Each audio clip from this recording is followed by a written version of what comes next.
சிந்து பாடவா தென்றலே. அத்தியாயம் 5. ஆதிரனும் சஹானாவும் உள்ளே செல்ல அந்த பெண்ணிற்கு தீவிர சிகிச்சை நடந்து கொண்டிருந்தது. ஆதிரன் விஷயத்தை சொன்னதும் ஆதித்யாவும் விமலும் உடனே கிளம்பி ஹாஸ்பிட்டலுக்கு வந்தனர். என்னாச்சுடா, பார்த்து வண்டியை ஓட்டிட்டு வந்திருக்கலாம்ல என ஆதித்யா கடிந்து கொள்ள, இல்லைண்ணா, அந்த பொண்ணு தான் தடுமாறி வந்து காரில் மோதி விழுந்துட்டா. நான் சுதாரிக்கிறதுக்குள்ளே என்னென்னமோ நடந்துருச்சு என்றான் ஆதிரன். சரிவிடு, பார்த்துக்கலாம் என ஆதித்யா சொல்ல கதவை திறந்து கொண்டு வெளியே வந்தார் டாக்டர். என்னாச்சு டாக்டர், அந்த பொண்ணுக்கு ஒன்றும் ஆபத்தில்லையே என சஹானா கேட்க, தலையில் நல்லா அடிபட்டிருக்கு, பிளட் ரொம்ப லாஸ் ஆகிருக்குமா, இமீடியட்டாக ஆப்ரேஷன் பண்ணணும், இல்லைனா ரொம்ப கிரிட்டிக்கல் ஆகிடும். இது ஆக்சிடென்ட் கேஸ் வேறு, இன்ஃபார்ம் பண்ணிட்டீங்களா? இந்த பொண்ணோட வீட்டுக்கும் தகவல் சொல்லிடுங்க என்று டாக்டர் செல்ல ஆதிரனுக்கு என்ன செய்வது என்றே தெரியவில்லை. அவன் குழம்பி போய் நிற்க, நீ டென்ஷன் ஆகாதரா, ஃபஸ்ட் அந்த பொண்ணோட வீட்டுக்கு இன்ஃபார்ம் பண்ணணும் என்றான் விமல். இந்தாங்க, அந்த பொண்ணு விழுந்து கிடந்த இடத்துல அவள் ஃபோன் இருந்துச்சு என சஹானா பத்திரமாக எடுத்து வைத்த அந்த பெண்ணின் ஃபோனை கொடுக்க, அதை வாங்கிய விமல் அந்த பெண்ணின் வீட்டிற்கு எப்படியாவது தகவல் சொல்ல முடியுமா என முயற்சி செய்தான். ஆதிரன் டென்ஷனாக இருக்க அவனிடம் சென்றாள் சஹானா. அவள் வந்தது கூட தெரியாமல் அவன் எதையோ தீவிரமாக யோசித்துக் கொண்டிருக்க என இரும்பினாள் சஹானா. சத்தம் கேட்டு திரும்பிய ஆதிரன் அங்கு சஹானா நின்றிருப்பதை பார்த்து புருவம் சுருக்க, உன்கிட்ட கொஞ்சம் பேசணும், பேசலாமா என அனுமதி கேட்க, சொல்லு, என்ன என்றான் ஆதிரன். ஏன் தனியாக வந்து நின்றுட்டுருக்கீங்க? நான் வந்தது கூட கவனிக்காமல் ஏதோ யோசனையில் இருந்த மாதிரி இருந்துச்சு. என்னாச்சுங்க? ஆக்சிடெண்ட் ஆன பொண்ணை பற்றி யோசிச்சுட்ருக்கீங்களா என்ன சஹானா கேட்க, கேள்வியும் நீயே கேட்டு பதிலும் நீயே சொல்லிட்ட, இதுக்கு மேலே நான் என்ன சொல்கிறது என்றான் ஆதிரன். அது இல்லைங்க, இங்கே பாரு, நான் ஏற்கனவே டென்ஷனில் இருக்கேன், இதில் நீ வேற இங்கேருந்து கொஞ்சம் போறியா என அவன் சொல்லி கொண்டிருக்க அதற்குள் போலீஸ் அங்கே வந்து சேர்ந்தது. இங்கே மிஸ்டர் ஆதிரன் யாரு என காக்கி சீருடையில் இருந்த போலீஸ் இன்ஸ்பெக்டர் ஒருவர் கேட்க, நான் தான் சார் என முன்னால் வந்தான் ஆதிரன். உங்களை கொஞ்சம் விசாரிக்கணும், ஸ்டேஷன் வரைக்கும் வாங்கலேன் என அவர் சொல்ல அதை கேட்டு நால்வரும் அதிர்ந்து போயினர். என்னாச்சு சார், எதுக்கு இப்போ ஸ்டேஷனுக்கு கூப்பிடுறீங்க என ஆதித்யா கேட்க, நீங்கள் யாரு என கேட்டார் இன்ஸ்பெக்டர். ஐ எம் ஆதித்யா, இவனோட பிரதர். நாங்கள் யாருன்னு தெரியாமல் நீங்கள் பேசிகிட்டு இருக்கீங்க. மினிஸ்டர் திருநாவுக்கரசு தெரியுமா? அவரோட பசங்க தான் நாங்கள் என ஆதித்யா சொல்ல இன்ஸ்பெக்டர் முகத்தில் எந்த மாற்றமும் இல்லை. என்ன சார், ஆக்சிடென்ட் பண்ணிவிட்டு மினிஸ்டர் பையன்னா விட்டுற முடியுமா? நான் இதுக்கெல்லாம் பயப்படுற ஆள் இல்லை என ஆதித்யாவிடம் சொன்னவர் ஆதிரனிடம் திரும்பி, நீங்கள் ஆக்சிடென்ட் பண்ணியிருக்கீங்க, அதுக்கான எவிடன்ஸ் என்கிட்ட இருக்குது. நான் இப்போ தான் டாக்டரை பார்த்துட்டு வந்தேன். அந்த பொண்ணு ரொம்ப கிரிட்டிக்கலான ஸ்டேஜில் இருக்குன்னு சொன்னார். அந்த பொண்ணு கண்ணு முழிச்சா நீங்கள் தப்பிக்கலாம், இல்லைனா உங்களுக்கான தண்டனையை நீங்கள் அனுபவிச்சு தான் ஆகணும் என்றார் இன்ஸ்பெக்டர். அவர் சொன்னதை கேட்டு அதிர்ந்த சஹானா, என்ன சார், என்ன ஏதுன்னு விசாரிக்காமல் வந்ததும் தண்டனை அதுன்னு பேசிகிட்டு இருக்கீங்க? ஆக்சிடென்ட் பண்ணிவிட்டு நாங்கள் ஒன்றும் அங்கேருந்து ஓடிடலையே, அந்த பொண்ணை ஹாஸ்பிட்டல் கொண்டு வந்து சேர்த்துட்டு இப்போ வரைக்கும் இங்கே தானே இருக்கோம் என்ன சொல்ல, நீங்கள் சொல்கிறதெல்லாம் சரிதான் மேடம், ஆனால் எங்கள் கடமையை நாங்கள் செஞ்சு தான் ஆகணும் என்றார் இன்ஸ்பெக்டர். சரிதான் சார், ஆனால் உண்மை என்னென்னு தீர விசாரிக்காமல் இவர் தான் குற்றவாளின்னு சொல்கிறது என்ன நியாயம் என சஹானா சொல்ல ஆதிரனுக்கு இவள் என்ன சொல்கிறாள் என புரியவில்லை. ஆதித்யாவும் விமலும் கூட புரியாமல் அவளை பார்த்தனர். என்ன மேடம், நீங்கள் சம்பவ இடத்துலேருந்து ஒருத்தர் எங்களுக்கு கால் பண்ணி கார் நம்பர் கொடுத்து தகவல் கொடுத்துருக்காங்க. இங்கே வந்து விசாரித்தப்போவும் உங்கள் கார் தான் கன்ஃபார்ம் ஆயிடுச்சு. இன்னும் என்ன விசாரிக்கணும்னு சொல்கிறீங்க என இன்ஸ்பெக்டர் சற்று கோபமான குரலில் கேட்க, நீங்கள் விசாரித்து உங்களுக்கு கிடைச்ச தகவல் எல்லாம் உண்மைதான் சார், ஆனால் இவர் ஓட்டி கார் ஆக்சிடெண்ட் ஆகலை, நான் தான் ஓட்டினேன், நான் தான் தப்பு பண்ணேன் என சஹானா சொல்ல ஆதிரன் அதிர்ந்து போய் அவளை பார்த்தான். சஹானா சொன்னதை கேட்ட இன்ஸ்பெக்டர், என்ன மேடம் புதுசாக கதை சொல்கிறீங்க? மாப்பிள்ளை இவர் தான், ஆனால் இவர் போட்டிருக்க சட்டை என்னோடதுன்ற மாதிரி சொல்கிறீங்க. எங்களெல்லாம் பார்த்தா உங்களுக்கு ஜோக்கர் மாதிரி இருக்கா என கோபத்துடன் கேட்க, என்ன சார் இது, தப்பு பண்ண நானே பண்ண தப்ப ஒத்துக்கிறேன், நீங்கள் அதை நம்பாமல் பேசிகிட்டு இருந்தா அதுக்கு நான் என்ன பண்ண முடியும்? நான் தான் அந்த பொண்ணை ஆக்சிடென்ட் பண்ணேன், உங்களுக்கு அரெஸ்ட் பண்ணணுன்னா என்ன பண்ணுங்க, இல்லைனா கிளம்புங்க என சஹானா திட்டவட்டமாய் சொல்ல நெற்றியை தேய்த்த இன்ஸ்பெக்டர், நீங்கள் தான் காரை ஓட்டினீங்கன்னு நாங்கள் எப்படி மேடம் நம்புறது என அறிவாளி போல் கேட்க, இவர் தான் கார் ஓட்டினார், உங்ககிட்ட ஏதாவது சாட்சி இருக்கா சார்? கார் இவரோடது அப்படின்றதுக்காக இவர் குற்றவாளியாக இருக்கணும்னு அவசியம் இல்லையே என அவள் மடக்க, சில வினாடி யோசித்த இன்ஸ்பெக்டர் கான்ஸ்டபிளிடம், இவங்களை கூட்டிகிட்டு வாங்க என சொல்லிவிட்டு முன்னால் செல்ல அதுவரை அமைதியாக இருந்த ஆதிரன் சார் என ஏதோ சொல்ல வர, நீங்கள் சும்மா இருங்க, அவரோட கடமையை அவர் செய்கிறாரு, அதையே தடுக்கிறீங்க, பேசாமல் அமைதியாக இருங்க என ஆதிரனிடம் சொன்னவள் இன்ஸ்பெக்டரிடம், நீங்கள் போங்க சார், நான் வரேன் என்றாள் சஹானா. உங்களுக்கு 5 மினிட்ஸ் தான் டைம், சீக்கிரம் வாங்க, கேஸ் ஃபைல் பண்ணணும் என்ற இன்ஸ்பெக்டர் அங்கிருந்து செல்ல அவர் சென்றதும் அதுவரை அமைதியாக இருந்த ஆதித்யா சஹானாவின் அருகில் வந்து, ஏன் சஹானா இப்படி பண்ண, அவன் பண்ண தப்புக்கு ஏன் ஊ மேலே பழிய போட்டுக்கிட்ட என மெதுவாய் கேட்க அதற்கு புன்னகைத்த சஹானா, நான் இருக்க வரைக்கும் இவருக்கு எந்த கஷ்டமும் வரவிட மாட்டேன் மாமா, எதுனாலும் என்ன தாண்டி தான் இவர்கிட்ட வரணும் மாமா, நான் பார்த்துக்கிறேன் என சொல்ல ஆதித்யாவிற்கு என்ன சொல்வது என்றே தெரியவில்லை. டைம் ஆச்சுமா வா என ஒரு லேடி கான்ஸ்டபிள் சஹானாவை அழைத்து செல்ல போகும் அவளையே பார்த்து கொண்டு சிலையென நின்றான் ஆதிரன். ஹாஸ்பிட்டலில் அனைவரும் இருக்க போலீஸ் அந்த அடிப்பட்ட பெண்ணிடம் விசாரணை நடத்தி கொண்டிருந்தது. சொல்லுமா, இவங்க தான் உன்னை ஆக்சிடென்ட் பண்ணதா? நீங்கள் இவங்க மேலே கம்ப்ளைண்ட் கொடுத்தா நாங்கள் நடவடிக்கை எடுக்கிறோம் என இன்ஸ்பெக்டர் அந்த பெண்ணிடம் கேட்க, சஹானாவை தவிர மற்ற நால்வரும் அவள் என்ன சொல்வாளோ என பயத்துடன் அந்த பெண்ணை பார்த்து கொண்டிருந்தனர். அனைவரையும் ஒருமுறை பார்த்த அந்த பெண், சார் இவங்க மேலே தப்பு இல்லை, நான் இப்போ தான் சைக்கிள் ஓட்ட பழகினேன், நான் தான் டிராஃபிக்கில் சைக்கிள் பேலன்ஸ் பண்ண முடியாமல் இவங்க காரில் மோதிட்டேன், அடிப்பட்ட என்ன அப்படியே விட்டுட்டு போகாமல் ஹாஸ்பிட்டல் கூட்டிகிட்டு வந்து என் உயிரை காப்பாற்றிருக்காங்க சார், இவங்களுக்கு நான் காலத்துக்கும் கடமைப்பட்டிருக்கேன், இவங்க மேலே போய் கம்ப்ளைண்ட் கொடுக்க சொல்கிறீங்களே, அதெல்லாம் எதுவும் வேணாம் சார் என அந்த பெண் சொல்ல, அப்போதுதான் அனைவருக்கும் நிம்மதியாக இருந்தது. சஹானாவை பார்த்த அந்த பெண், ரொம்ப தேங்க்ஸ் அக்கா, என் அப்பா அம்மாவுக்கு நான் ஒரே பொண்ணு, நான் இல்லைன்னா அதை அவங்களால தாங்கியிருக்க முடியாது, எங்கள் குடும்பமே உங்களுக்கு கடமைப்பட்டிருக்கு என சொல்ல அவளது அம்மாவும் அப்பாவும் கையெடுத்து கும்பிட்டனர். என்ன மணி, இது எங்கள் கடமை, ஒரு உயிர் போராடிட்டு இருக்கப்ப அதை பார்த்துட்டு எனக்கு என்னன்னு போகிறது தப்பு, இனிமேலையாவது ரோட்டில் பார்த்து போமா என சஹானா சொல்ல அந்த பெண் தலையசைத்தாள். Sorry for the trouble madam என்ற இன்ஸ்பெக்டர் அங்கிருந்து செல்ல அப்பொழுதுதான் நால்வருக்கும் நிம்மதியாய் மூச்சு விட முடிந்தது. இந்த விஷயம் வீட்டில் யாருக்கும் தெரிய வேணாம், தெரிஞ்சால் எல்லாரும் பயந்துருவாங்க, அதான் பிரச்சனை முடிஞ்சதில்ல, இதை இங்கேயே மறந்துடலாம் என ஆதித்யா சொல்ல அதுவே அனைவருக்கும் சரியெனப்பட்டது. ஓகேண்ணா, நீங்கள் போங்க, எனக்கு கொஞ்சம் ஒர்க் இருக்கு, நான் அப்படியே கிளம்புறேன் என ஆதிரன் சொல்ல, சரிடா இனிமேல கொஞ்சம் வண்டியை பார்த்து ஓட்டு என ஆதித்யா சொல்ல அவன் சரியென தலையசைத்து விட்டு அங்கிருந்து சென்றான். சரி மாமா, நானும் கிளம்புறேன் என சஹானா சொல்ல, நீ எங்கம்மா கிளம்புற? அவன் போயிட்டுருப்பான், வா நான் உன்னை வீட்டில் விட்டுடுறேன் என்றான் ஆதித்யா. இல்லை மாமா, அவர் போயிருக்க மாட்டார், வெளியே காரில் எனக்காக வெயிட் பண்ணிட்டு தான் இருப்பார் என சிரித்து கொண்டே சஹானா செல்ல மூவரும் பின்னால் வந்தனர். அவள் சொன்னதைப் போலவே வேகமாக வெளியே வந்தவன் காரில் ஏறி அமர்ந்ததும் காரை எடுக்காமல் அப்படியே உட்கார்ந்திருந்தான். அவனை பார்த்ததும் சஹானா சிரித்து கொண்டே ஆதித்யாவை பார்க்க அவன் பார்வையினாலேயே அவளை மெச்சினான். அனைவரிடமும் சொல்லிக்கொண்டு அவள் சென்று காரில் முன்னால் ஏற வண்டியை எடுத்தான் ஆதிரன்.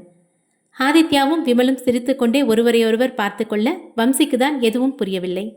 அவன் ஏதோ யோசனையில் இருப்பதை பார்த்த ஆதித்யா, என்ன வம்சி, ஏதோ யோசனையில் இருக்க மாதிரி இருக்கு என கேட்க, என்னண்ணா நடக்குதுங்க, அவன் பண்ண ஆக்சிடெண்ட்டுக்கு இவங்க பழி ஏற்றுக்கிட்டு உள்ளே போகிறாங்க, இப்போ என்னடானா அவங்களுக்காக இவன் காத்துக்கிட்டு இருக்கான், இவன் இப்படியெல்லாம் பண்ணுற ஆள் இல்லையே, ஆனால் அவங்களும் அவனை சரியாக புரிஞ்சுக்கிட்டு பேசுகிறாங்க, இவங்களுக்குள்ளே என்னமோ இருக்குண்ணா என அவன் சந்தேகத்துடன் சொல்ல, அதுவா அவங்க 2 பேரும் என விமல் உண்மையை சொல்ல வர அவனை தடுத்த ஆதித்யா, அது ஒன்றும் இல்லைடா, ஒரே வீட்டில் இருக்காங்கல்ல, ரிலேட்டிவ்ஸ் வேற, அதான் வேற எதுவும் இல்லை, சரி நாங்கள் கிளம்புறோம் என்றவன் விமலை இழுத்து கொண்டு செல்ல வம்சி யோசனையுடன் அங்கிருந்து கிளம்பினான்.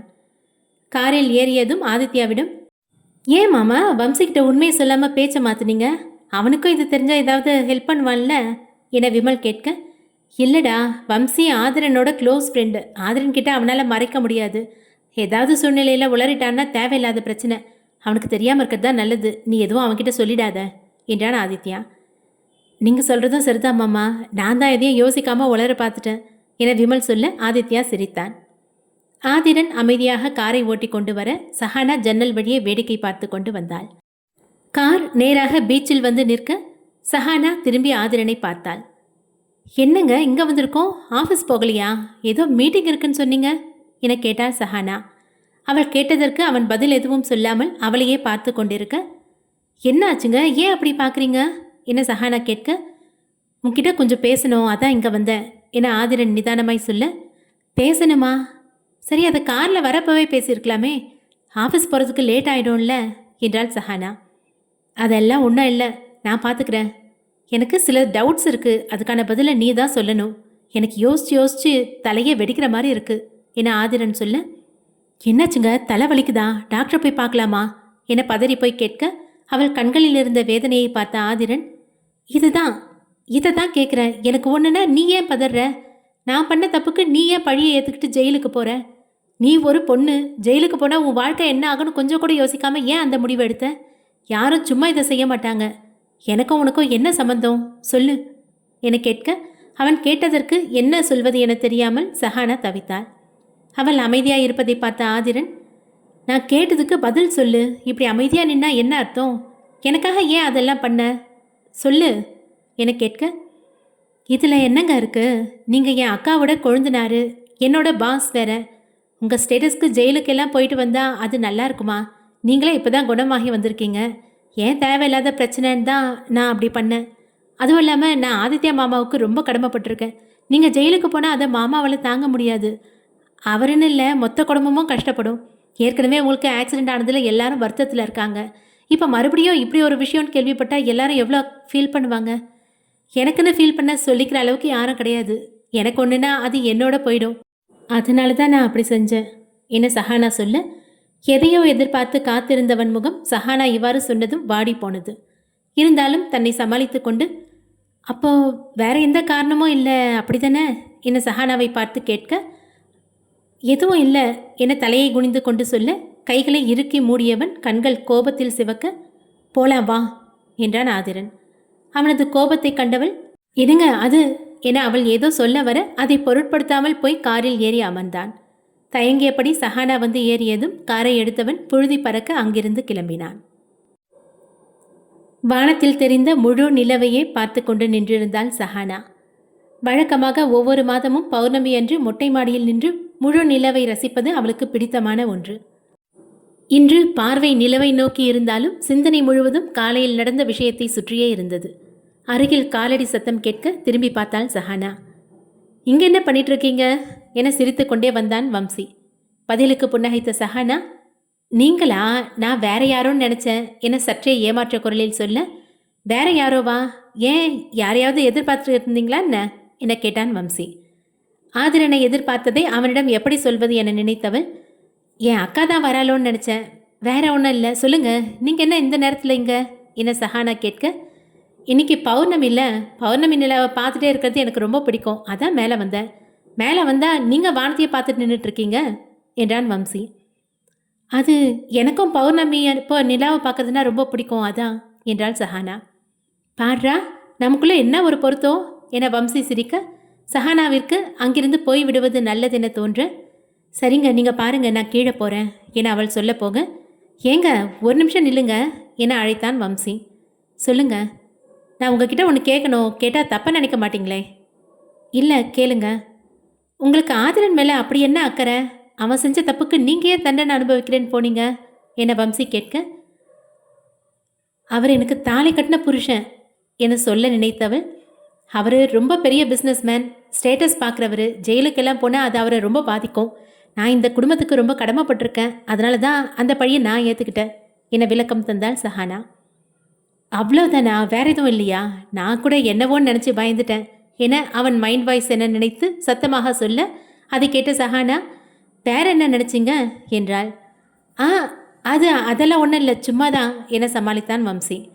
சரிங்க, நேரமாகுது, நான் கீழே போகிறேன் என்றவள் அவனது பதிலை எதிர்பார்க்காமல் கீழே செல்ல, வம்சி நிமிர்ந்து நிலாவை பார்த்தான்.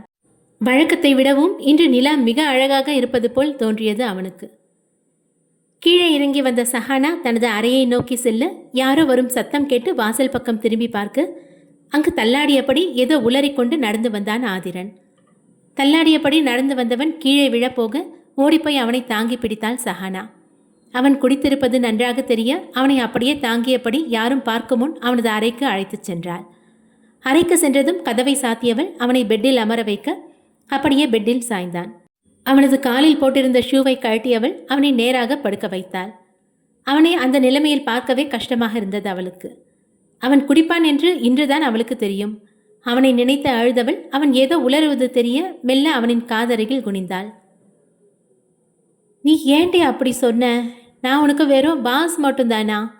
அதனால தான் எனக்காக அப்படி பண்ணியா? வேற எதுவும் இல்லையா என அவன் போதையில் உளர அதை கேட்ட சஹானா அதிர்ந்தாள். என்ன சொல்கிறார் இவர்? அப்போ நான் அப்படி பேசிட்டேன்னு தான் குடிச்சிட்டு வந்திருக்காரா? கடவுளே என வருத்தப்பட்டாள் சஹானா. உளறி கொண்டிருந்த ஆதிரன் சட்டென அவள் மீது அணைத்தபடி கை போட சஹானா அதிர்ந்து போனாள். அவனிடமிருந்து தன்னை விடுவித்து கொள்ள அவள் போராட அவனது இறுக்கம் அதிகமானது. அவனது சூடான மூச்சு காற்று அவளது காதருகில் பட பெண் அவள் தேகம் சிலிர்த்தது. குழந்தை போல் தன்னை அணைத்தபடி தூங்கும் தன் கணவனின் தலையை கோதிவிட்டாள் சஹானா. அவள் அவனையே பார்த்து கொண்டிருக்க திடீரென அவளிடமிருந்து அவன் விலக சஹானா பயந்து போனாள்.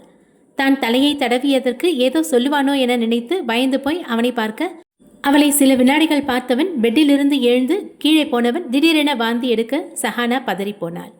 வேகமாக எழுந்து அவனிடம் சென்றவள் அவனது தலையை அழுந்த பிடிக்க அவன் முழுவதும் வாந்தி எடுத்தான்.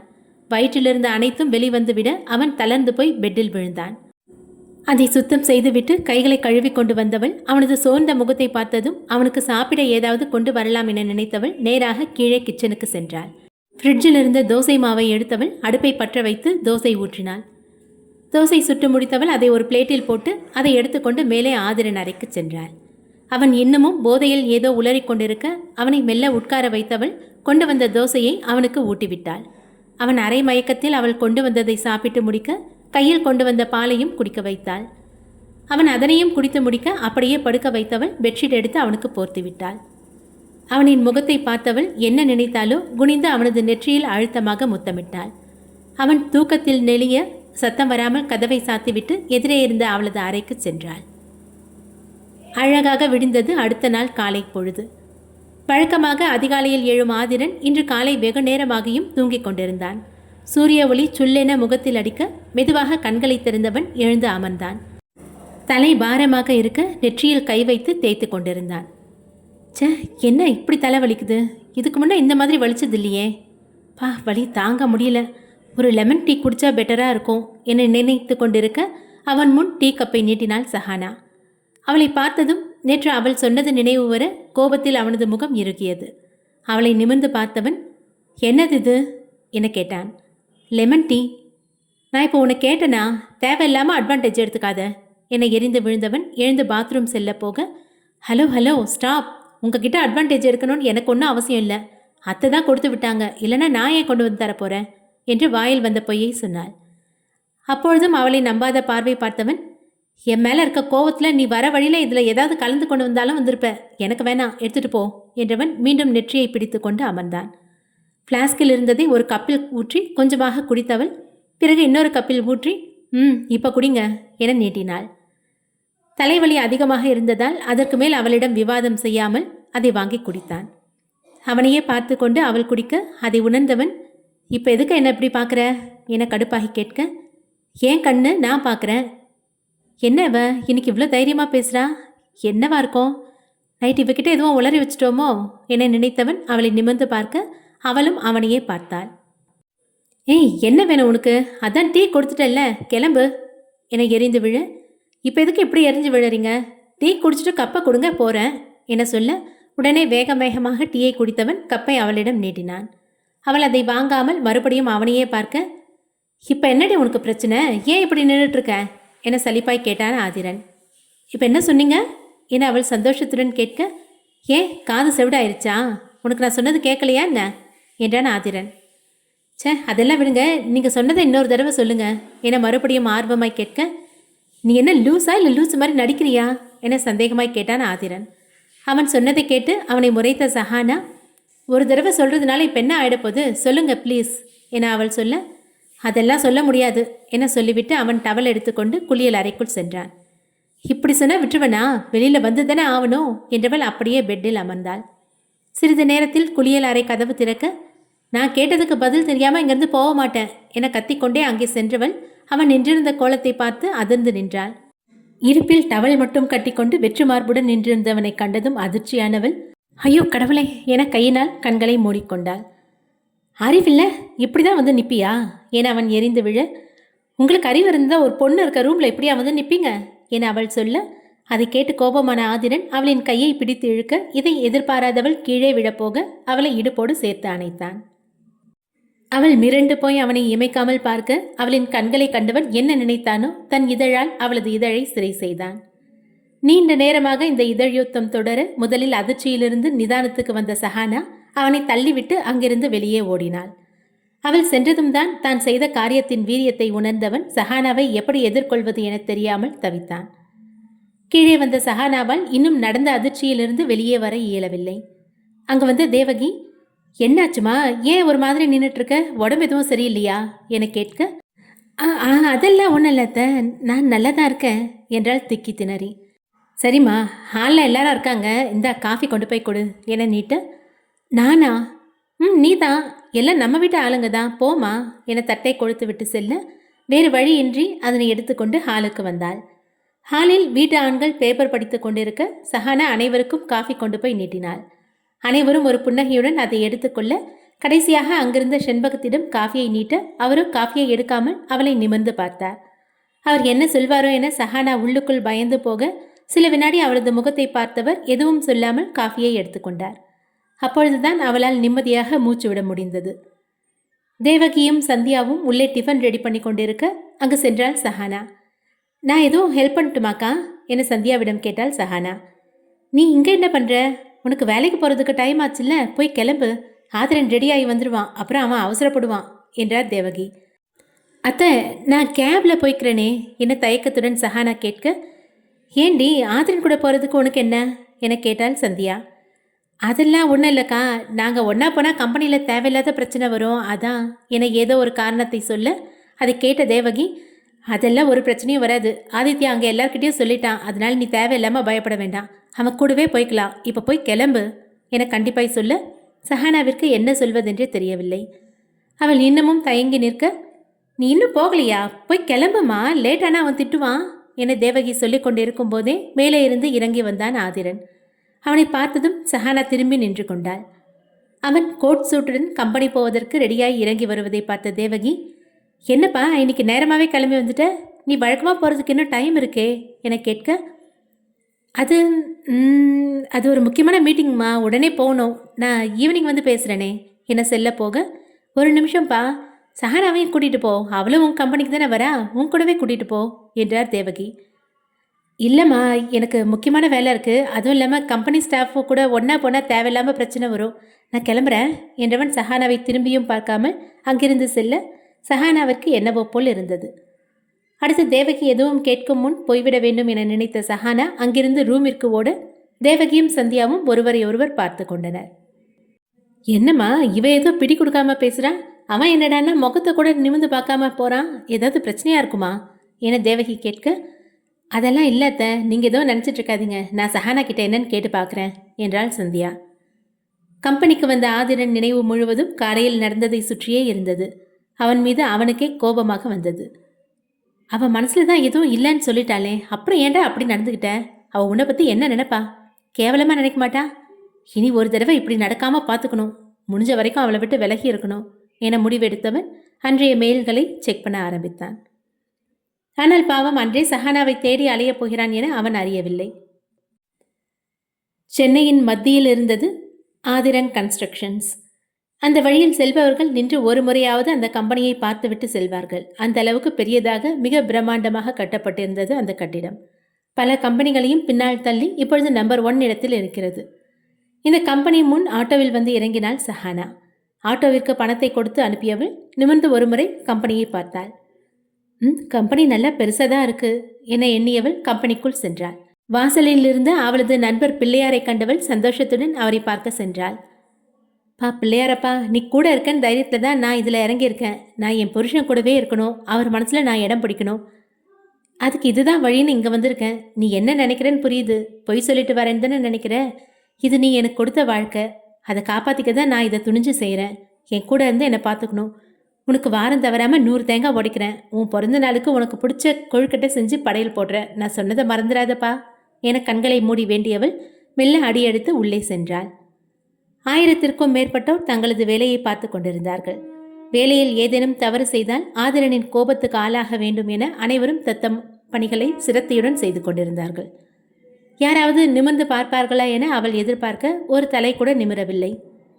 என்ன இது, ஒருத்தர் கூட நிமிர்ந்து பார்க்க மாட்டேங்கிறாங்க, கழுத்து சுலுக்கிட்டு இருக்குமோ என அவள் நினைத்து கொண்டிருக்க அங்கு வந்த ஒரு இளம்பெண், ஹாய் மேடம், வாங்க, இப்போ தான் வந்தீங்களா?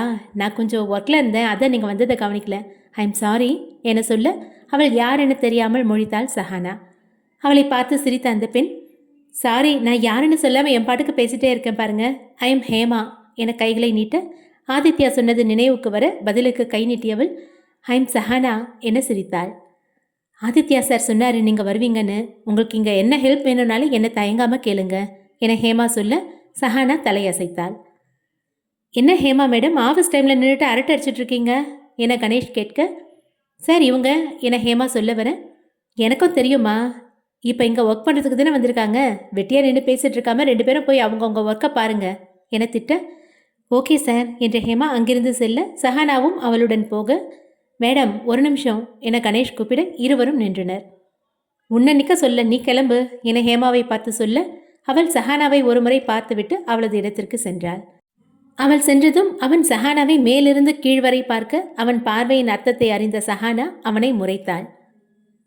என்ன மேடம் அப்படி பார்க்குறீங்க, புதுசா என சிரித்து கொண்டே கேட்க, என்ன சார் டபுள் மீனிங்கில் பேசுகிறீங்களா, நான் யாருன்னு தெரியும்ல என சஹானா கோபத்துடன் கேட்க, தெரியும், ஆனால் இப்போ நீங்கள் ஒர்க் பண்ணுற ஒரு ஸ்டாஃப், நான் என்ன சொல்கிறேனோ அதுதான் நீ செய்யணும், எனக்கு பணிஞ்சு போனேன்னா உனக்கு நல்லது, இப்படி முறைச்சிட்ருக்காத, அப்புறம் அதுக்கான விளைவுகள் மோசமாக இருக்கும் என கணேஷ் சொல்ல அங்கு நிற்க பிடிக்காமல் அங்கிருந்து சென்றாள்.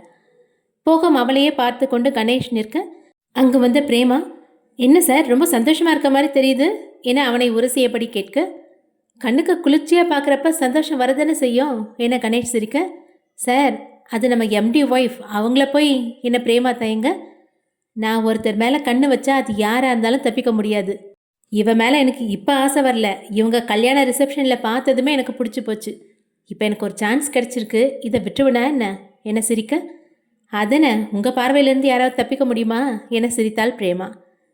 மானை வேட்டையாடும் சிங்கம் போல் சஹானாவையே பார்த்து கொண்டிருந்தான் கணேஷ். கோபமாக வந்த சஹானா ஹேமாவிற்கு அருகில் இருந்த சேரில் அமர அவளை பார்த்த ஹேமா, என்னாச்சு மேம் கோபமாக இருக்கீங்க என கேட்டாள்.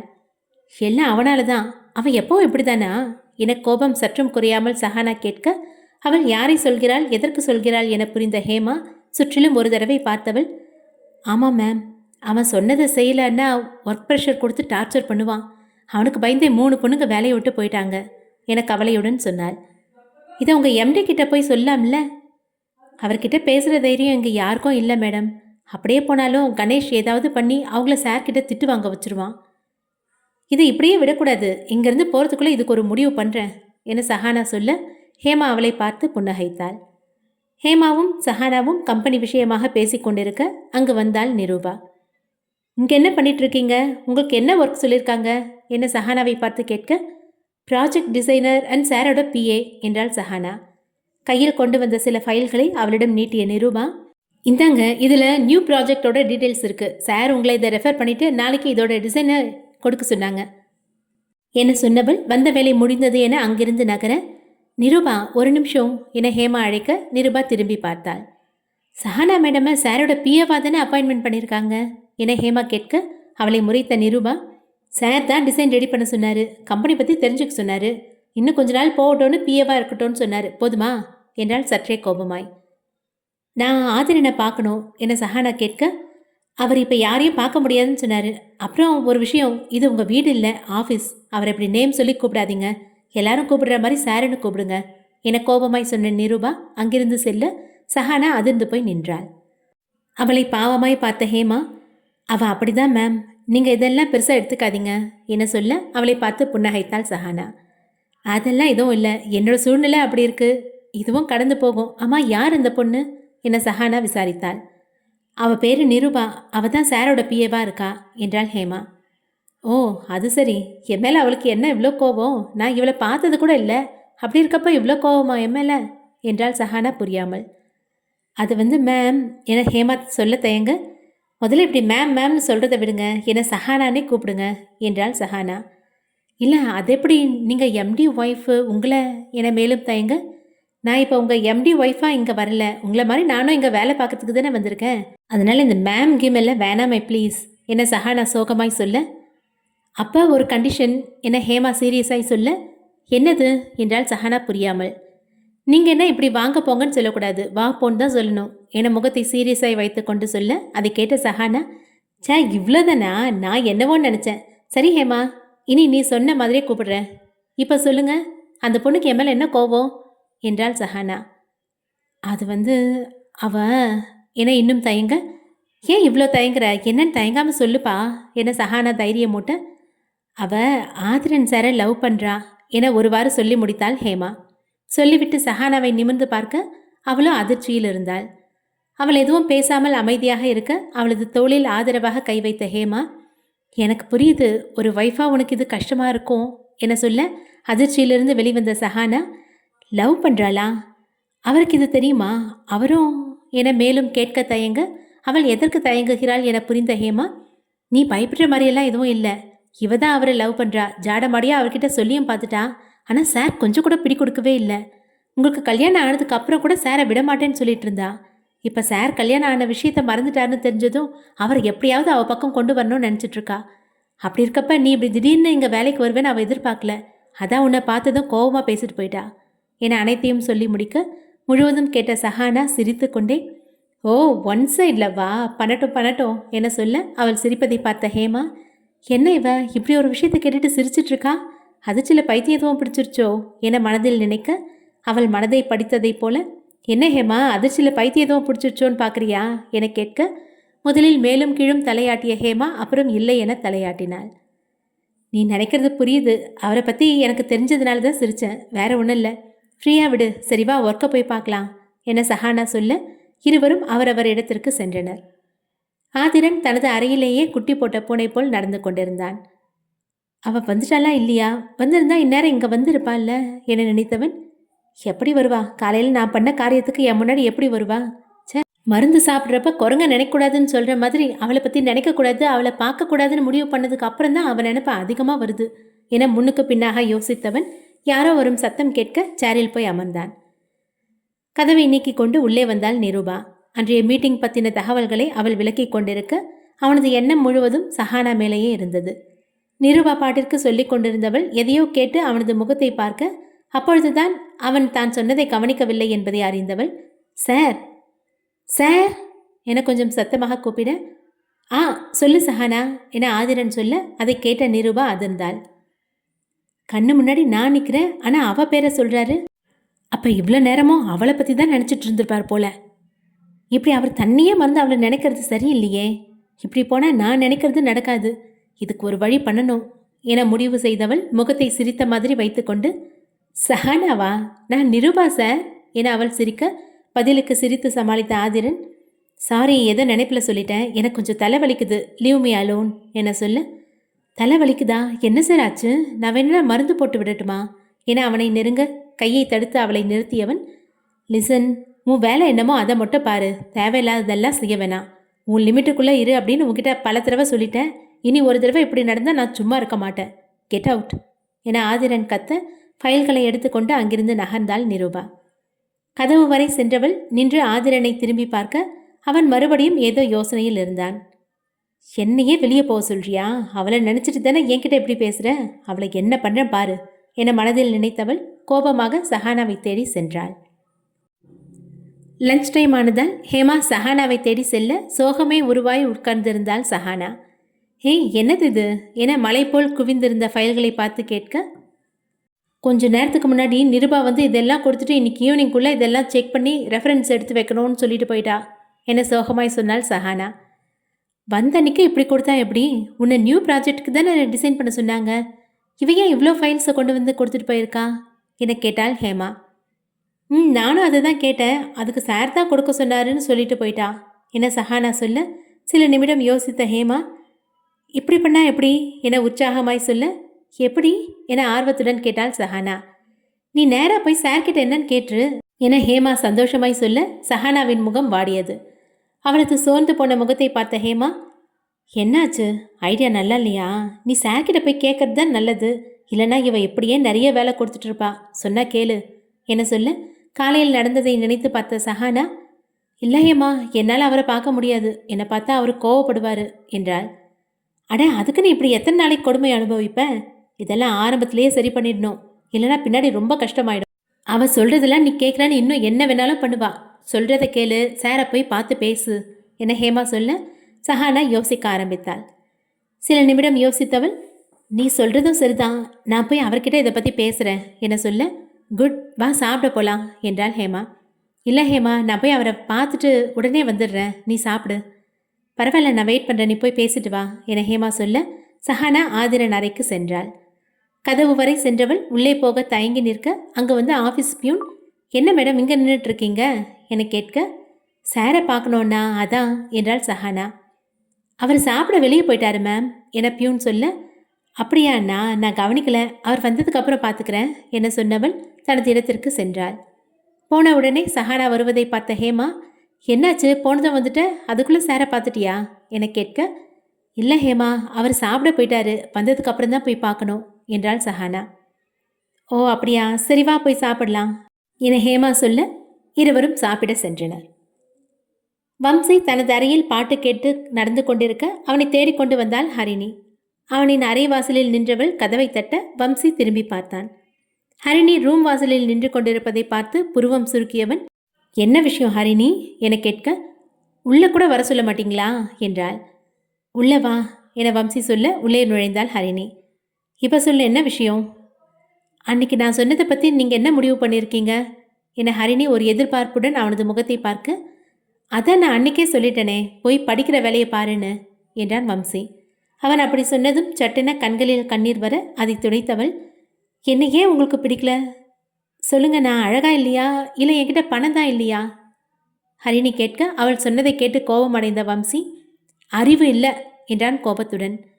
என்ன சொல்றீங்க, புரிகிற மாதிரி சொல்லுங்க என கேட்டாள் ஹரிணி.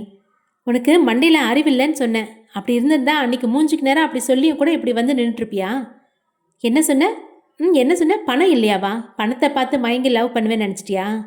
உங்களை விட 10 மடங்கு சொத்துக்கு சொந்தக்காரனா? பணத்தை பார்த்து பழகிறவன் நான் இல்லை. எனக்கு உன்னை பார்க்க கூட பிடிக்கல, முதல்ல என் கண்ணு முன்னாடி நிற்காத, கிளம்பு என கோபத்துடன் சொல்ல ஹரிணி அதிர்ந்து போனாள். வம்சி என ஹரிணி ஏதோ சொல்ல வர அவனது ஃபோன் அடித்தது. அடிப்பது யார் என பார்த்தவன் ஹரிணியை ஒருமுறை பார்த்துவிட்டு அதை கட் செய்தான். வம்சி நான் ஹரிணி மீண்டும் பேச வர மறுபடியும் அவனது ஃபோன் அடித்தது. வம்சி ஃபோனை கட் செய்ய சில வினாடியில் மீண்டும் ஃபோன். ஏன் வம்சி ஃபோன் எடுத்து பேச மாட்டேங்கிறீங்க? என் முன்னாடி பேசுறதுக்கு என்ன, ஏன் கட் பண்ணிடுறீங்க என கேட்டாள் ஹரிணி. அதெல்லாம் உன்கிட்ட சொல்லிட்டு இருக்க முடியாது என வம்சி சொல்ல மீண்டும் ஃபோன் அடித்தது. வம்சி மறுபடியும் கட் செய்ய அதை பார்த்த ஹரிணி, ஏன் கட் பண்ணுறீங்க, ஏதாவது முக்கியமான காலாக இருக்க போது, எடுத்து பேசுங்க என்றாள். எனக்கு என்ன பண்ணணும்னு தெரியும், முதல்ல நீ இங்கேருந்து கிளம்பு என வம்சி எரிச்சலாய் சொல்ல மீண்டும் அவனது ஃபோன் அடித்தது. ஏன் அட்டன் பண்ண மாட்டேங்கிறீங்க, கொடுங்க நான் பேசுகிறேன் என்றவள் அவனது ஃபோனை வாங்க போக, அறிவில்லை, இப்படி தான் அடுத்தவங்க ஃபோனை அவங்க பர்மிஷன் இல்லாமல் எடுப்பியா என கோபத்தில் திட்ட அவள் அதையெல்லாம் கண்டு கொள்ளவே இல்லை. ஏன் மறைக்கிறீங்க, நீங்கள் மறைக்கிறது சந்தேகமாக இருக்குது, யாரையாவது லவ் பண்ணுறீங்களா, அதனால தான் ஏன் லவ்வை அக்செப்ட் பண்ண மாட்டேங்கிறீங்களா என ஹரிணி கேட்க, அதெல்லாம் உங்ககிட்ட சொல்லணும்னு எந்த அவசியமும் இல்லை, கிளம்பு என்றான் கோபமாக. முடியாது, நீங்கள் என்னன்னு சொல்லுங்கள், அப்போ தான் நான் இங்கேருந்து போவேன், சொல்லுங்கள், வேறு யாரையாவது லவ் பண்ணுறீங்களா என அவன் சட்டை காலரை பிடித்து கேட்க, ஆமாம் லவ் பண்ணுறேன், என் உயிருக்கு உயிராக லவ் பண்ணுறேன், அவளை தான் நான் கல்யாணம் பண்ணிக்குவேன் என்றவன் தனது சட்டையை பிடித்திருந்த அவளது கையை உதறியவன் கோபமாக அங்கிருந்து வெளியே செல்ல தளர்ந்து போய் கீழே அமர்ந்தாள் ஹரிணி. அந்தி சாயும் காலம். வீட்டு ஆண்கள் ஹாலில் அமர்ந்திருக்க பெண்கள் கிச்சனில் இருந்தனர். மதியம் ஹரிணியிடம் கோபமாக பேசிவிட்டு அப்பொழுதுதான் வீட்டிற்கு வந்தான் வம்சி. ஹாலில் அனைவரும் அமர்ந்திருப்பதை பார்த்தவன் அவர்களுடன் இணைந்து கொண்டான். ஏதோ தீவிரமான டிஸ்கஷன் நடந்து கொண்டிருப்பதை பார்த்தவன் பக்கத்தில் இருந்த விமலிடம், என்ன எல்லாரும் ரொம்ப தீவிரமாக டிஸ்கஸ் பண்ணிட்டு இருக்கீங்க, என்ன விஷயம் விமல் என கேட்க, அதுவா, நம்ம ஹரிணிக்கு ஒரு வரன் வந்திருக்கு, அதை பற்றி தான் பேசிட்டு இருக்காங்க என்றான் விமல். ஹரிணியின் பெயரை கேட்டதும் மதியம் அவளிடம் சண்டை போட்டது நினைவு வர அவளுடன் பேச வேண்டும் என முடிவு செய்தான். நீ என்னப்பா சொல்ற என வேதாச்சலம் திருநாவுக்கரசிடம் கேட்க, நல்ல இடம், ஒரே பையன், நல்ல குடும்பம், எனக்கு நல்லா தெரிஞ்ச குடும்பம், நம்ம பொண்ணை கட்டி கொடுத்தா அவங்க பொண்ணு மாதிரி பார்த்துக்குவாங்க, எனக்கு சம்மதம்ப்பா, நீங்கள் என்ன சொல்கிறீங்க என்றார் திருநாவுக்கரசு. இதில் நாம் முடிவு பண்ண என்னப்பா இருக்கு, ஹரிணிக்கிட்ட ஒரு வார்த்தை கேட்டுட்டு மேற்கொண்டு ஆக வேண்டியதை பார்க்கலாம் என்றவர் செண்பகத்தை அழைத்தார். கிச்சனிலிருந்து செண்பகம் வர அவரிடம் விஷயத்தை சொன்னார் வேதாச்சலம். விஷயத்தை கேட்டு சந்தோஷப்பட்ட செண்பகம், அதது நடக்க வேண்டிய நேரத்தில் நடக்கணும், முதல்ல நான் நம்ம ஜோசியர்கிட்ட ஹரிணி ஜாதகத்தை கொடுத்து கல்யாண யோகம் வந்துருச்சான்னு கேட்குறேன், அப்புறம் முடிவு பண்ணிக்கலாம் என செண்பகம் சொல்ல அதுவும் சரிதான் என முடிவு செய்தனர். தேவகி அனைவருக்கும் டீ எடுத்து கொண்டு வர அவரிடமும் விஷயத்தை சொன்னார் செண்பகம். அதை கேட்ட தேவகி, வீட்டுக்கு பெரியவங்க நீங்கள் தானே அத்தை, நீங்கள் பார்த்து பண்ணுறதை பண்ணுங்க, நீங்கள் எது பண்ணாலும் எனக்கு சம்மதம் என சிரிக்க, நல்லா இருக்கு உங்கள் நியாயம் என சொல்லிக்கொண்டே அங்கே வந்தார் அம்பிகா. போச்சு, பஞ்சாயத்து பண்ண வந்துட்டாங்க என சாந்தி தேவகியிடம் சொல்ல, அமைதியாக இரு சாந்தி, நானே என்ன ஆகுமோன்னு பயத்தில் இருக்க, நீ வேற என பதற்றத்துடன் சொன்னார் தேவகி. எங்கள் நியாயத்தில் என்ன குத்தம் கண்டுபிடிச்ச அம்பிகா என கேட்டார் செண்பகம்.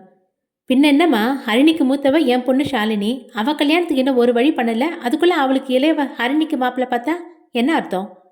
அவள் அப்பா இருந்திருந்தா எங்களுக்கு இப்படி ஒரு நிலைமை வருமா? என்ன இருந்தாலும் நாங்கள் ஒண்ட வந்தவங்க தானே என நீலி கண்ணீர் வடிக்க மனம் பொறுக்காத வேதாச்சலம், என்னம்மா இப்படி சொல்லிட்டேன், நாங்கள் உன்னையும் உன் பசங்களையும் அப்படியா நடத்துகிறோம்? இப்படி யோசிக்காம பேசுறியேம்மா என ஆதங்கத்துடன் கேட்டார். ஆமாம்ப்பா, நான் கேட்டதில் என்ன தப்பு? சரி, ஹரிணிக்கு மாப்பிள்ளை பார்க்குறீங்கன்னே வைங்க, அவளுக்கு முறை பையன் விமல் இருக்கான்ல, உங்கள் யாருக்கும் அவன் நினைப்பு வரலல்ல? முறை பையன் இருக்கப்ப வெளியில் மாப்பிள்ளை பார்த்தா என் பையனை பற்றி எல்லாரும் தப்பாக நினைக்க மாட்டாங்க என கோபமாக கேட்டார் அம்பிகா. இதுவரை யாரும் இதை பற்றி யோசிக்கவே இல்லை. அம்பிகா கேட்பதில் இருந்த நியாயம் அனைவருக்கும் புரிந்தது. விமலிடம் திரும்பிய வேதாச்சலம், என்னப்பா நீ என்ன சொல்ற? ஹரிணியை கட்டிக்கிறதுல உனக்கு விருப்பமா என கேட்க, தனது அன்னையை பார்த்த விமல் திரும்பி வேதாச்சலத்திடம், இல்லை தாத்தா, சொந்தத்துக்குள்ளே கல்யாணம் பண்ணுறதுல எனக்கு விருப்பம் இல்லை என பட்டென விமல் சொல்ல, அம்பிகா அவனை முறைத்தார். என்னடா பேசுகிற நீ? எதனாலும் யோசிச்சு பேசு, இப்படி எடுத்தோம் கவுத்தோன்னு முடிவு பண்ணாதுரா என அம்பிகா கோபமாக சொல்ல, நான் நல்லா யோசிச்சு தான் சொல்கிறேன். எனக்கு ஹரிணியை கல்யாணம் பண்ணிக்க விருப்பம் இல்லை. சொல்லப்போனால் ஹரிணியை அது மாதிரி நான் நினச்சி கூட பார்த்ததில்ல. சின்ன வயசுலேருந்து என் கூடவே வளர்ந்தவாவ. எனக்கு ஷாலினி எப்படியோ ஹரிணியோ அப்படி தான். அப்படி இருக்கப்ப ஹரிணியை எப்படி நான் கல்யாணம் பண்ணிக்க முடியும்? தயவு செஞ்சு என்னை எல்லாரும் மன்னிச்சிருங்க என்ற விமல் எழுந்து சென்றான். அம்பிகாவை பார்த்த செண்பகம், கூட பிறந்தவ மாதிரின்னு சொல்கிறான், அவனை எப்படி ஹரிணி கல்யாணம் பண்ணி வைக்க முடியும்? அதனால் ஹரிணிக்கு வெளியில் மாப்பிள்ளை பார்க்கறது தான் நல்லது என்ன சொல்ல, மற்றவர்களும் அதை ஆமோதித்தனர். தனது திட்டம் தோல்வியானதால் அம்பிகா கோபமாக அங்கிருந்து செல்ல, மற்றவர்கள் ஹரிணிக்கு பார்த்திருக்கும் மாப்பிள்ளை குடும்பம் பற்றி அவரவர் கருத்துக்களை சொல்ல ஆரம்பித்தனர். ஆபீஸிலிருந்து களைத்து போய் வந்தான் ஆதிரன். அவனிடம் விஷயத்தை சொல்ல அவனும் கல்யாணத்திற்கு சரி என்றான். தேவகி அவனுக்கு டீ கொண்டு வந்து கொடுக்க அதை வாங்கி கொண்டான் ஆதிரன். ஏண்டா, போறப்ப தான் ஒர்க் இருக்குன்னு போயிட்டேன், வரும்போதாவது சஹானாவை கூட்டிகிட்டு வந்திருக்கலாம்ல என்ன தேவகி கேட்க, சஹானாவா? அவள் இன்னும் வீட்டுக்கு வரலையா என நினைத்தவன், நான் வெளியில் போயிருந்தேம்மா, அப்படியே வந்துட்டேன் என்றான் ஆதிரன். என்னவோப்பா, வயசு பொண்ணுங்க வெளியில் போயிட்டு வீட்டுக்கு வர வரைக்கும் வயிற்றில் நெருப்பை கட்டிட்டு இருக்க மாதிரி இருக்கு என தேவகி கவலையுடன் சொல்ல, அப்படி அவளை யார் இப்போ வேலைக்கு போக சொன்னா? எல்லாம் நீ கொடுக்குற இடம், அப்போ நீ இதெல்லாம் அனுபவிச்சு தான் ஆகணும் என செண்பகம் மடக்க தேவகியால் பதில் சொல்ல முடியவில்லை. அவரது முகம் வாடுவதை பார்த்த ஆதிரன், அம்மா நீங்கள் இதெல்லாம் நினச்சி கவலைப்படாதீங்க, அவள் வந்துடுவா என சொல்ல, இதுக்கு தான் நீயே கூட்டிகிட்டு போயிட்டு நீயே கூட்டிகிட்டு வான்னு சொன்னேன். அவள் நம்ம பொறுப்பில் இருக்க பொண்ணுடா, அவளை பத்திரமா பார்த்துக்க வேண்டியது நம்ம கடமை தானே, நீயே அதை புரிஞ்சுக்க மாட்டேங்கிற என ஆதங்கத்துடன் கேட்டார் தேவகி. ஆஃபீஸ்லேருந்து களைச்சி போய் வந்தவனை இப்படியா தொல்லை பண்ணிட்டு இருப்ப? போன அவளுக்கு வர தெரியாதா? அதெல்லாம் வந்துடுவா, நீ போய் உன் வேலையை பாரு என செண்பகம் சொல்ல தேவகி கிச்சனுக்கு சென்றார். ஆதிரன் ஏதோ யோசனையில் இருப்பதை பார்த்த செண்பகம், நீ எதுவும் நினச்சிட்டு இருக்காதுப்பா, களைச்சி போய் வந்திருக்க, போய் கொஞ்ச நேரம் ரெஸ்ட் எடு என்றார். சரி பாட்டி, எனக்கு தலைவலிக்குது, நான் கொஞ்ச நேரம் போய் படுக்கிறேன் என்றவன் மேலே சென்றான். ரூமிற்கு வந்தவன் சஹானாவை பற்றி நினைத்து கொண்டிருந்தவன் அப்படியே உறங்கி போனான். மணி இரவு 8 ஆகி இருக்க இன்னும் சஹானாவை காணாமல் தேவகி வாசலில் நின்று கொண்டிருந்தார். சந்தியாவை அழைத்த தேவகி, என்னாச்சுமா, சஹானா ஃபோன் எடுத்தாளா என கேட்க, இல்லை அத்தை, அவள் ஃபோன் இன்னும் ஆஃபில் தான் இருக்கு என்றாள் கவலையுடன். இந்நேரம் ஆதித்யாவும் வீட்டில் இல்லையே, என்ன பண்ணுறது என தேவகி சொல்லி கொண்டிருக்க தூங்கி எழுந்து கீழே வந்தான் ஆதிரன். அவனை பார்த்த தேவகி வேகமாக அவனிடம் சென்றவர், கண்ணா, இன்னும் சஹானா வீட்டுக்கு வரலப்பா, அவள் ஃபோன் வேற ஆஃபில் இருக்கு, எனக்கு என்னவோ பயமாக இருக்குப்பா என கவலையுடன் சொல்ல அதை கேட்ட ஆதிரனும் அதிர்ந்து தான் போனான். என்னம்மா சொல்கிறீங்க, இன்னுமா வரல? மணி 8 ஆயிடுச்சு என அதிர்ச்சியுடன் கேட்க, ஆமாப்பா, இன்னும் காணோம், நானும் அவள் வந்துடுவான்னு வாசலையே பார்த்துக்கிட்டு இருக்கேன், ஆனால் வரல என்றார் தேவகி. என்னம்மா, நீங்கள் என்கிட்ட முன்னாடியே சொல்லியிருக்கலாம்ல. சரி விடுங்க, நான் போய் பார்த்துட்டு வரேன் என்றவன் மேலே சென்று கார் சாவியை எடுத்துக்கொண்டு கீழே வந்தவன், கவலைப்படாமல் இருங்கம்மா, நான் வரப்ப சஹானா கூட தான் வருவேன் என்றவன் காரை எடுத்துக்கொண்டு சஹானாவை தேடி சென்றான். ஆதிரன் ஆஃபீஸுக்கு செல்லும்போது மணி 9 நெருங்கி இருந்தது. கேட் வாசலில் இருந்த செக்யூரிட்டி தூங்கி கொண்டிருக்க கோபமாக ஹாரனை அடித்த அந்த சத்தத்தில் கண்மொழித்தார் அவர். அந்த நேரத்தில் திடீரென ஆதிரன் ஆஃபீஸுக்கு வந்ததும் செக்யூரிட்டி பயந்து போய் எழுந்து நிற்க, என்ன பண்ணிட்டு இருக்கீங்க, இதுதான் நீங்கள் வேலை பார்க்குற லட்சணமா என கோபத்தில் கத்த, இல்லை சார், என் குழந்தைக்கு உடம்பு சரியில்லை, அதனால ஹாஸ்பிட்டல் போயிட்டு தூங்கவே இல்லை, நேராக வேலைக்கு வந்துட்டேன். நேற்று நைட்டு நான் தான் டியூட்டி பார்த்தேன், அதனால தான் என்னையும் அறியாமல் தூங்கிட்டேன், இந்த ஒரு தடவை மன்னிச்சிருங்க சார் என கெஞ்ச ஆதிரனுக்கு என்னவோ போல் இருந்தது. தனது ஃபோனை எடுத்து மேனேஜருக்கு அழைத்தவன் பேச வேண்டியதை பேசிவிட்டு ஃபோனை வைத்தான். அவர் பயந்து போய் நிற்க, ஐம் சாரி, உங்கள் சூழ்நிலை தெரியாமல் பேசிட்டேன், நான் மேனேஜர்கிட்ட பேசிட்டேன், அவர் இப்போ வேற ஒரு ஆளை அனுப்புவார், அவர் வந்ததும் நீங்கள் வீட்டுக்கு கிளம்புங்க, போய் ரெஸ்ட் எடுத்துகிட்டு நாளைக்கு வாங்க என சொல்ல கையெடுத்து கும்பிட்ட அந்த செக்யூரிட்டி, ரொம்ப நன்றி சார் என்றார் கண் கலங்க. அதெல்லாம் பரவாயில்ல விடுங்க, அப்புறம் ஆஃபீஸில் இன்னும் யாராவது இருக்காங்களா என கேட்க, இல்லை சார், எல்லாம் கிளம்பிட்டாங்க. எனக்கு முன்னாடி வேலை பார்த்த செக்யூரிட்டி எல்லாம் செக் பண்ணிவிட்டு லாக் பண்ணி என்கிட்ட சாவி கொடுத்துட்டு தான் கிளம்பினார் சார் என சொல்ல ஆதிரன் அதிர்ந்தான். என்ன சொல்கிறீங்க? உள்ளே யாரும் இல்லையா? சரி, நான் வரேன் என்றவன் காரை எடுத்தான். அவன் தேவகிக்கு ஃபோன் செய்ய ஒரே ரிங்கில் ஃபோனை எடுத்தார் தேவகி. ஃபோனை எடுத்ததும், என்னாச்சுப்பா, சஹானா ஆஃபீஸில் தான் இருக்காளா என பதட்டத்துடன் கேட்க, இல்லைம்மா, இங்கே யாரும் இல்லை, எல்லாரும் ஆஃபீஸ் டைம் முடிஞ்சதான் கிளம்பிட்டாங்கன்னு செக்யூரிட்டி சொல்கிறாருமா என சொல்ல தேவகி அழ ஆரம்பித்தார். என்னப்பா சொல்கிற? மணி 10 ஆக போகுது, புள்ள இன்னும் வீட்டுக்கு வரல, எங்கே போனான்னு தெரியலையேப்பா என புலம்ப, மா நீங்கள் அழாதீங்க, இந்த வீட்டில் யார்கிட்டயும் சொல்ல வேணாம், நான் எப்படியாவது அவளை கூட்டிகிட்டு வரேன், அழாமல் இருங்க என்றவன் ஃபோனை வைத்தான். சஹானா இருக்கிறாளா என சாலையில் இருபுறமும் மாறி மாறி பார்த்து கொண்டிருந்தவன் மதியம் நடந்ததை நினைத்து பார்த்தான். மதியம் லஞ்ச் சாப்பிட வெளியே சென்றவன் ஆஃபீஸ் வந்ததும் பியூன் சென்று சஹானாவிடம் விஷயத்தை சொல்ல சஹானா ஆதிரனை பார்க்க சென்றாள். ஆதிரன் அறை வரைக்கும் வந்தவள் சில வினாடி யோசனைகளுக்கு பிறகு கதவை மெல்ல தட்டினாள். ஆதிரன் முக்கியமான ஃபைலை பார்த்து கொண்டிருக்க நிருபா வந்து கதவை திறந்தாள். நிருபாவை பார்த்ததும் இவளா என சஹானா பார்க்க, சஹானாவை பார்த்த நிருபா புருவம் சுருக்கி என்ன விஷயம் என கேட்க, நான் வந்ததே உன்னை பற்றி சொல்கிறதுக்கு தான், அதை உன்கிட்டேவா சொல்ல முடியும் என மனதில் நினைத்தவள், நான் ஆதிரன் சாரை பார்க்கணும் என சாரை வேண்டுமென்றே அழுத்தி சொன்னாள் சஹானா. அவரை எதுக்கு பார்க்கணும்? அதை நான் அவர்கிட்டே சொல்லிக்கிறேன், வழியை விடுங்க என்றாள் சஹானா. என்ன விஷயம்னு சார் கேட்பாரு, என்ன சொல்கிறது என நிருபா சற்று கோபமாய் கேட்க, ஒரு முக்கியமான விஷயமா பேசணும், அது அவர்கிட்ட என்னன்னு சொல்லிக்கிறேன், நீங்கள் போய் நான் வந்திருக்கேன்னு மட்டும் சொல்லுங்கள் என முடிவாய் சொன்னாள் சஹானா. அவளை முறைத்த நிருபா, சரி இருங்க, நான் போய் சாரை கேட்டுட்டு வந்துடுறேன் என்றவள் கதவை சாத்திவிட்டு உள்ளே சென்றாள். என்னவோ இவ புருஷன்கிட்ட பேச வந்த மாதிரி ரொம்ப பிக்கு பண்ணிக்கிறான். என் புருஷனை பார்க்கறதுக்கு இவகிட்டெல்லாம் பர்மிஷன் வாங்க வேண்டியதாக இருக்குது. இதுக்கெல்லாம் அவனுக்கு இருக்குடி, எல்லாத்துக்கும் சேர்த்து வச்சு மொத்தமாக செய்கிறேன் இரு என மனதில் கருவி கொட்டினாள் சஹானா. ஆதிரனிடம் சென்ற நிருபா, சார் உங்களை பார்க்க சஹானா வந்திருக்காங்க என சொல்ல டக்கென நிமிர்ந்து பார்த்தான் ஆதிரன். அவளது பெயரை கேட்டதும் சட்டென அவனது முகம் மலர, காலையில் நடந்த விஷயமும் சபதம் ஏற்றதும் நினைவில் வர, அடுத்த நொடி அவனது மனதை கட்டுப்படுத்தியவன் முகத்தை இறுக்கமாக வைத்து கொண்டான். அவனது முக மாற்றங்களை எல்லாம் கவனித்து கொண்டு வந்த நிருபா இறுதியில் அவனது முகம் இறுக்கமாவதை பார்த்து சிரித்தாள். அவங்க இதுக்கு என்ன பார்க்கணும் என்றான் ஆதிரன். தெரியல சார். என்ன தெரியல? இதுதான் நீங்கள் பதில் சொல்கிற லட்சணமா? சே என அவள் மேல் எரிந்து விழ, சார் நான் அவங்கக்கிட்ட கேட்டேன், ஆனால் என்கிட்ட என்னன்னு சொல்ல மாட்டேங்கிறாங்க, உங்ககிட்ட தான் சொல்லுவாங்களாமா, ஏதோ முக்கியமான விஷயம்னு சொன்னாங்க என நிருபா கடுப்புடன் சொல்ல, முக்கியமான விஷயமா என்றவன், அப்படி என்ன முக்கியமான விஷயமா இருக்கும்? காலையில் நடந்ததை பற்றி எதுவும் சொல்ல போகிறாளா?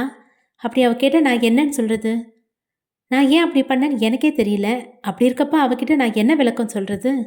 அவளை பார்க்காம இருக்கிறது தான் நல்லது என நினைத்தவன், எனக்கு முக்கியமான மீட்டிங் இருக்குது, இப்போ யாரையும் பார்க்கவும் முடியாது, பேசவும் முடியாது, அவங்கள போக சொல்லு என ஆதிரன் சொல்ல நிருபாவிற்கு சந்தோஷமாக இருந்தது. உள்ளுக்குள் ஆனந்தப்பட்டவள் வெளியே எதையும் காட்டிக்கொள்ளவில்லை. சார் அவங்க என பொய்யாக அவளுக்காக பரிந்து பேச, do what I say, get out என கோபத்தில் அவன் கத்த, சாரி சார் என சோகமாக சொன்னவள் சிரித்து கொண்டே வந்து கதவை திறந்தாள். சஹானா கதவுக்கு அருகிலேயே இருக்க அதை பார்த்த நிருபா உடனே முகத்தை நார்மலாக வைத்து கொண்டாள். ஆதிரன் சொன்னதை நிருபா சொல்ல சஹானா சோர்ந்த முகத்துடன் செல்வதை உள்ளிருந்து பார்த்தான் ஆதிரன். நடந்ததையெல்லாம் நினைத்து பார்த்த ஆதிரன் காரை ஓரமாக நிறுத்தியவன் கண்களை மூடி சீட்டில் சாய கண்முன் வந்து சிரித்தாள் சஹானா. நான் உன்னை பார்க்க மாட்டேன்னு சொன்னதுனால என் கண்ணில் படக்கூடாதுன்னு இப்படியெல்லாம் பண்ணுறியாடி? நான் ஏன் உங்ககிட்ட அப்படி நடந்துக்கிட்டேன்னு எனக்கு இப்போ புரியுது. என் மனசு முழுக்க நீ நிறைஞ்சிருக்க, அந்த உரிமையில தான் நான் அப்படி நடந்திருக்கேன். நீ இல்லாமல் என்னால் இருக்க முடியாதுரி. தயவு செஞ்சு எங்கே போயிருந்தாலும் என்கிட்ட வந்துடுறி ப்ளீஸ் என நினைக்க அவனது கண்ணிலிருந்து கண்ணீர் வழிந்தது. அடுத்த எபிசோட் நாளை தொடரும். நன்றி.